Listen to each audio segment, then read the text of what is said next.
எல்லோரையும் வரவேற்கிறேன். இந்த சிறிய வீடியோ கிளிப்பை பார்ப்பதற்கு அதற்கு முன்பதாக ஒரு வேத வசனத்தை பைபிளில் இருந்து வாசிக்கிறேன். 1 யோவான் 2ஆம் அதிகாரம் 25ஆம் வசனம். நித்திய ஜீவனை அளிப்பேன் என்பதே தேவன் நமக்கு செய்த வாக்குத்தத்தம். இந்த வாக்குத்தத்தம் பைபிளில் 1 யோவான் 2:25 இருக்கிறது, எழுதப்பட்டிருக்கிறது. தேவனால் கொடுக்கப்பட்ட வாக்குத்தத்தம். இதை நீங்கள் அறிந்து கொள்ள வேண்டும் என்று நான் விரும்புகிறேன்.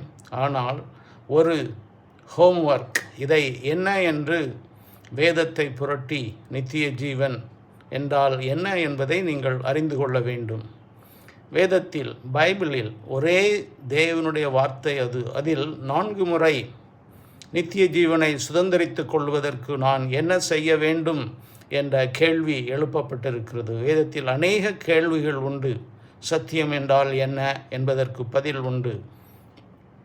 ஆனால் இந்த கேள்வி 4 முறை வந்தது. ஒருவர் ஒரு ரிச் யங் ரூலர் அப்படின்னு, அடுத்தது ஒரு லாயர், வக்கீல். அதுபோல் 4 முறை இந்த கேள்விகள் கேட்கப்பட்டிருக்கின்றன. ஆனபடியினாலே இது ஒரு பிரதான வாக்குத்தத்தம், அண்ட சராசரத்திற்கும் கொடுக்கப்பட்ட வாக்குத்தத்தம். இந்த வாக்குத்தத்தத்தை நீங்கள் சுதந்திரித்து கொண்டால் மற்ற எல்லா வாக்குத்தத்தையும் சுதந்திரித்தது போல இந்த வாக்குத்தத்தத்தை சுதந்திரிக்காமல் மற்ற எல்லா வேத வாக்குத்தத்தங்களையும் சுதந்திரித்தால் ஒன்றையும் நீங்கள் சுதந்திரித்து கொள்ளவில்லை என்றுதான் அர்த்தம். அந்த அளவுக்கு உன்னதமான வாக்குத்தத்தம் இந்த நித்திய ஜீவன் என்பது. நித்திய ஜீவன் என்றால் அது ஏதோ முடிவிலா ஒரு வாழ்வு என்று அர்த்தம் அல்ல.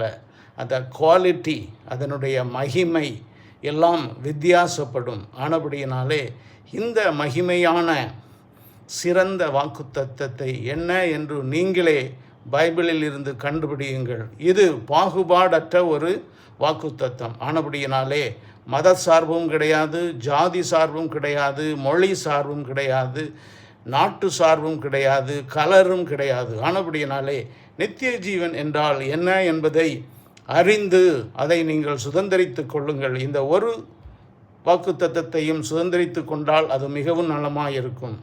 ஆனபடியினால் தேவ ஜனமே, நீங்கள் அதை பெற்று அனுபவிக்க வேண்டும் என்பது என்னுடைய ஆசை. ஆனாலும் உங்களுக்கு ஒரு ஹோம்ஒர்க்கை கொடுக்கிறேன். பைபிளில் இருந்து நீங்கள் பற்றி தேடி தெரிந்து கொள்ளுங்கள். இல்லை என்றால் என்னை அழைத்தால் நான் உங்களுக்கு உதவி செய்ய ஆயத்தமாயிருக்கிறேன். இங்கே அது என்ன என்று நான் சொல்லவில்லை, உலகம் முழுவதற்கும் தெரியும்.